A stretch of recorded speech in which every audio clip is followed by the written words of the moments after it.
following program was provided by an independent producer solely responsible for its content.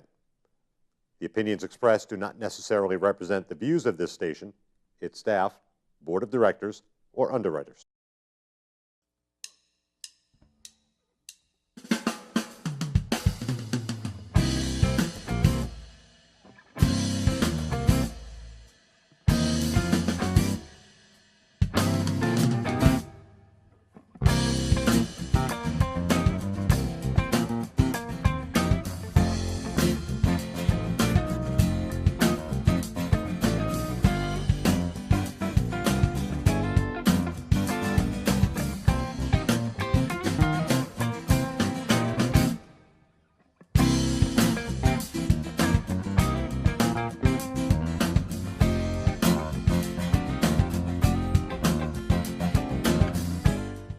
Welcome to Gate City Chronicles. I'm Kevin Avard, your host.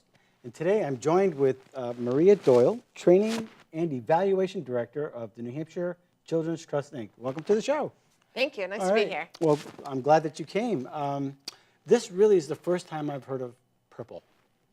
And I see you're wearing beautiful purple today. And, of course, your styling. So purple stands for? The letters in purple represent the characteristics of a period of increased infant crying. New Hampshire Children's Trust is trying to advance this infant abuse prevention initiative that's called the Period of Purple Crying Program throughout New Hampshire. Mm-hmm.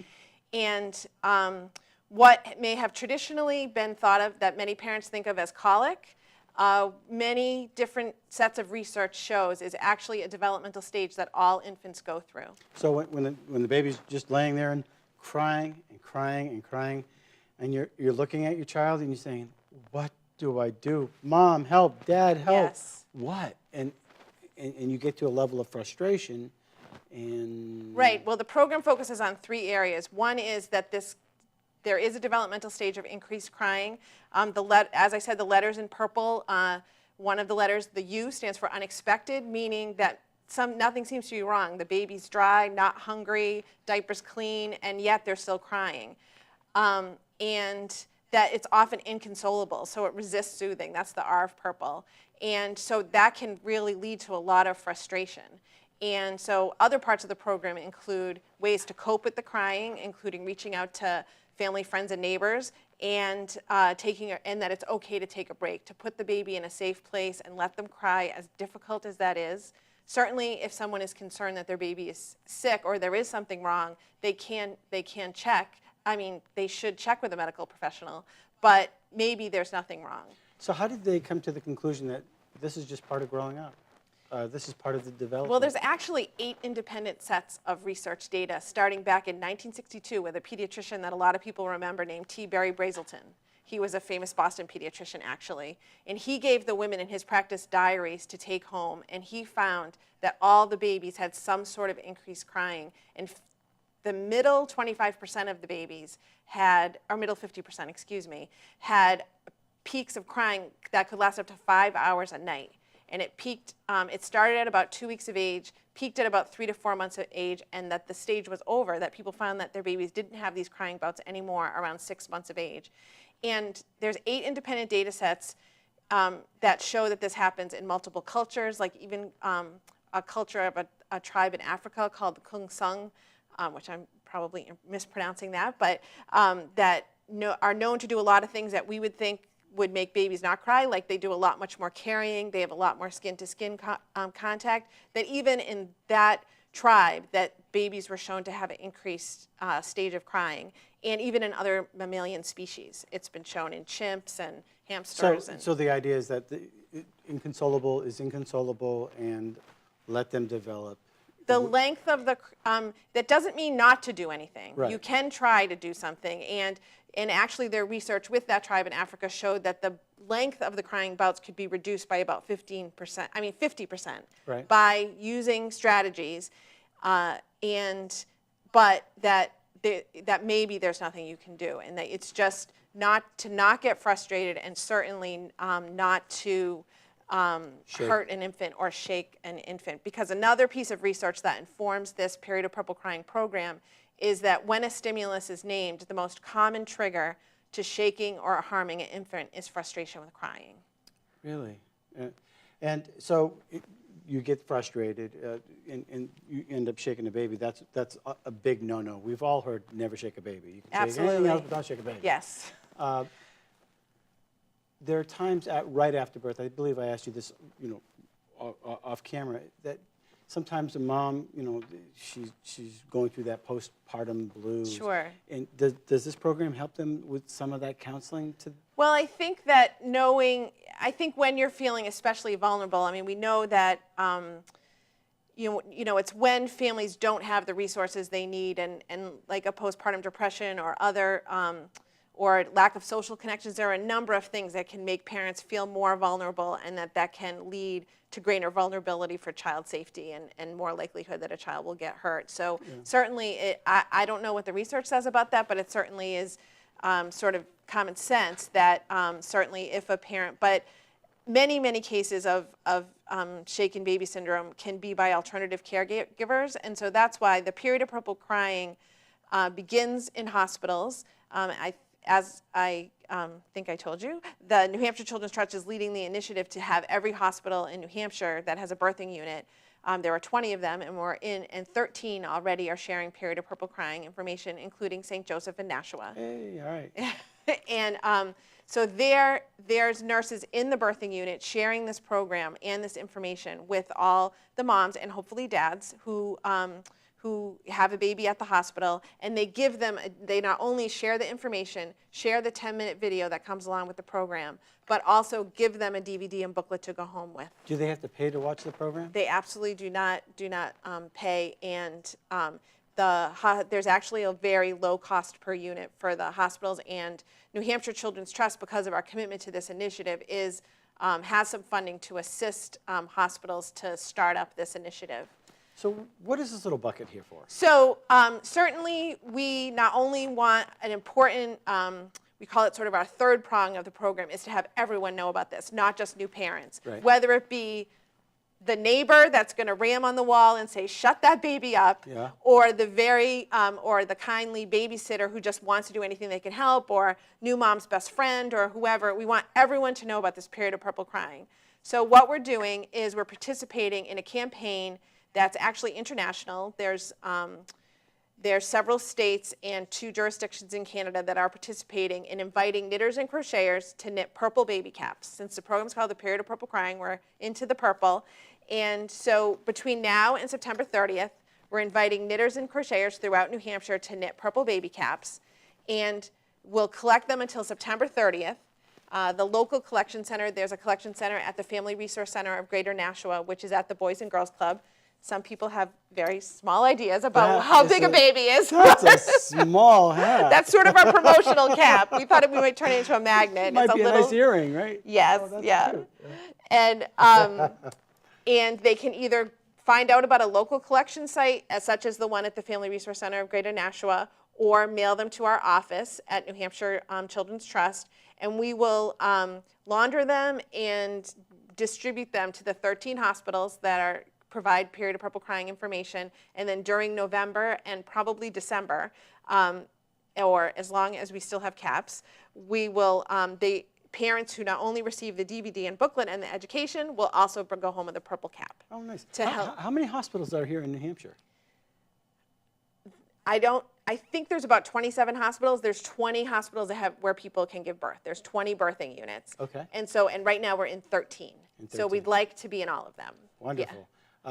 Well, Nashua's covered, right?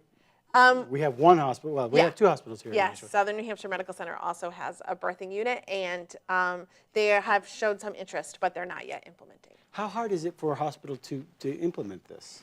It actually is not very difficult. It's just hospitals are under multiple demands, and that it just takes some timing to when they can roll this out. But basically, there's an online training, and everyone who agrees to implement agrees to have the nurses who provide postnatal education agree to take this 27-minute training, or else myself as the director of training, I also offer the training live. So I will go do it in a class setting, but oftentimes with nurses and multiple shifts and new staff, et cetera, the online training is very convenient. And once they're on board and all trained, they offer, the program takes about 3 minutes to deliver. They just review the booklet with the new mom, answer any questions, encourage them to see the movie. After they've had an opportunity to see the movie, then they go back and see if there's any additional questions and send them home with that DVD and booklet. And to us, that seems like that's very minimal. Obviously, we know nurses are very, very busy. Yes, and there's a lot of things to education, a lot of screenings that children have to do, so hospitals. And I work with hospitals to provide technical assistance and support to help them determine how they best can implement it at their program. Is there a benefit financially for the hospital? I mean, are there insurance incentives? I would love to see that. Yeah. In one jurisdiction in Canada, they showed, some preliminary research showed that they decreased emergency room visits. I can't remember the statistic. I think they decreased emergency room visits by 30, I want to say about 30%, where the admitting and the discharge complaint was crying. So people showing up at the ER with a crying baby, the baby gets checked out, nothing's wrong.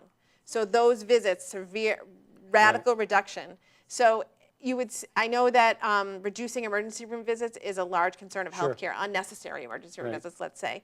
So this kind of education can, and in fact, we look forward to opportunities to partner with emergency departments to train them so that they may have some language that the parents have already heard to help educate, and perhaps if they do end up in the ER, to shorten that ER visit. How does the training help a parent identify if it's you know, a growth spurt, or if there's, you know, if the baby's crying and shaking and the lips are quivering and just screaming and it doesn't want to, it can't be consoled.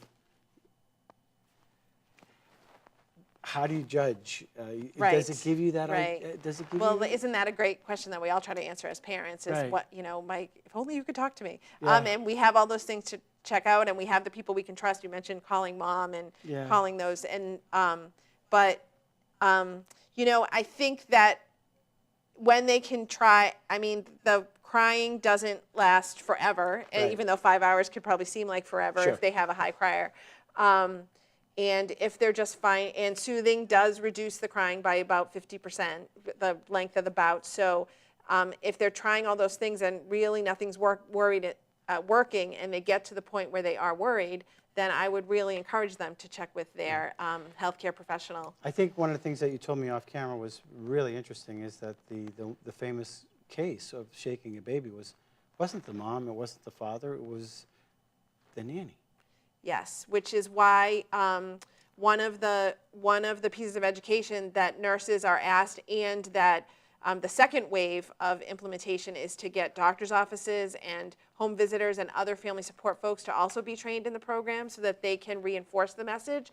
And again, one of those messages is, please have anyone who's going to care for your baby watch this movie. And if there's anybody that you think is easily frustrated or doesn't or isn't patient with your baby, then that's probably not the best person to care for your baby. So it provides a nice secondary benefit of having those conversations with parents about how you choose an alternative caregiver. And so yes, I mean, many times, whether it be the nanny, the babysitter, you know, maybe a non-biological parent, non-biological caretaker, such as a paramour, boyfriend, girlfriend, all those people are at risk too. So if you have a newborn and geez, you need a couple hours out, it wouldn't be a bad idea for the caregivers to look at some information as well. For instance, if you hire a babysitter, or absolutely, you want them the to see. parent should have the DVD right there, and so they could view the video. Oh, And so they can take that DVD home with them. that Yes, that's a right. required part of the program, that they take it home with them. I They missed get that. their own copy of the DVD and booklet to bring home, and they're encouraged to show it to any alternative caregiver. There's also a website, purplecrying.info, that any parent, even if they didn't receive the Period of Purple Crying DVD or education in the hospital, they can go there and get information about the Period of Purple Crying. And where do they find that? Purplecrying.info. Purplecrying.info. I can remember that. And I'm a guy. And for people who want to help us and get involved in the knitting and crocheting and spreading the word about the Period of Purple Crying, that website, which all of these links can also be found on New Hampshire Children's Trust website, which is newhampshirechildrenstrust.org.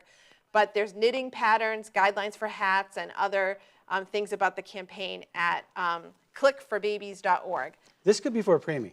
It could, yes, it could be for a very small preemie. I think it also might make an excellent refrigerator magnet to promote A the refrigerator program. magnet? Oh, that's a great idea. Or you can put it on a doll. Or That's right, you that's know, right. But a little bigger than this one, right? You have the specs, I'm sure, that people could do. Yes, that's all on the Click for Babies website, which they can also link to from our website. I would assume there's a certain type of material that you must We have? we try to leave it as broad as possible. We just ask for baby-friendly yarn. We ask the hat to be at least 50% purple, and we have a special need for hats that would be suitable for boys and girls. Sometimes people, I think, want to, we get these great flowers. Yeah, but, that would, yeah, right. yeah, Gotcha. but when we have a little striped hat, that would look great on a boy. So we have. Allergic reactions, are there any problem? There's nothing hyper. If you don't usually have that. I mean, usually, I think if it would probably be more a wool. I think, and I don't know that much about allergies but just make a hat. yeah, Send it make in. a cap. Yeah, and those knitters and they have been so generous. Last year, as well as this year, there's about 1,000 babies born in November in New Hampshire. So that's our goal last year and this year. Last year we collected over 5,000 caps from knitters and crocheters. Were very generous, and there was over 60,000 in the whole campaign. So Wow. yeah, so we want to. So we're just looking for 1,000. Although and we're most importantly trying to raise awareness about the Period of Purple Crying. So Sure. that's Well, we the know most, that the pink ribbon goes for breast cancer, so the purple hat. goes for the Period of Purple Crying. Absolutely, absolutely. And you said you're a nonprofit. Yes. How did this all get started again? It was New Hampshire Children's Trust is a private nonprofit agency, and our mission is to eliminate child abuse, to lead the drive. That's the most important part, to lead the drive to eliminate child abuse and neglect in New Hampshire. And I think to lead the drive is most important for me is because we don't do direct service, we don't touch parents and children directly, we work with the people who do. Right. So we picked a few initiatives. One is the Period of Purple Crying, to see that in every hospital in New Hampshire and to reach every baby in New Hampshire, if not at the hospital, then in the community. And another initiative that we have is called the Strengthening Families Framework, which is really promoting.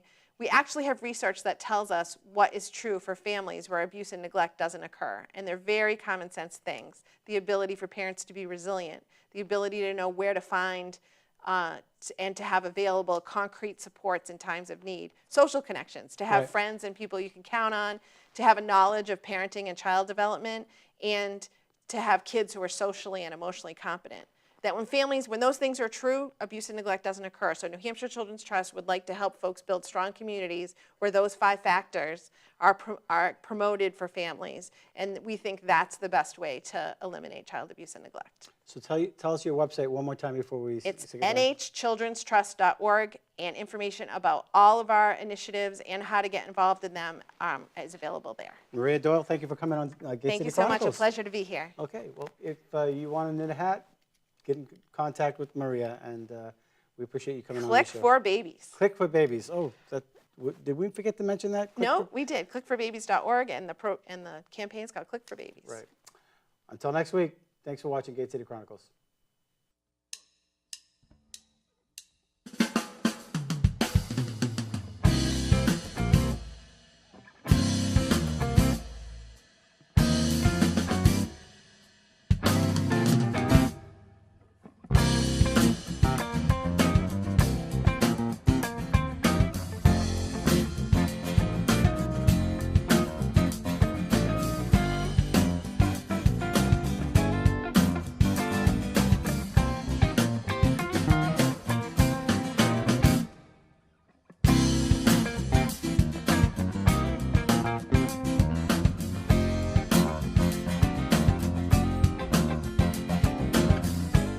preceding program was provided by an independent producer solely responsible for its content.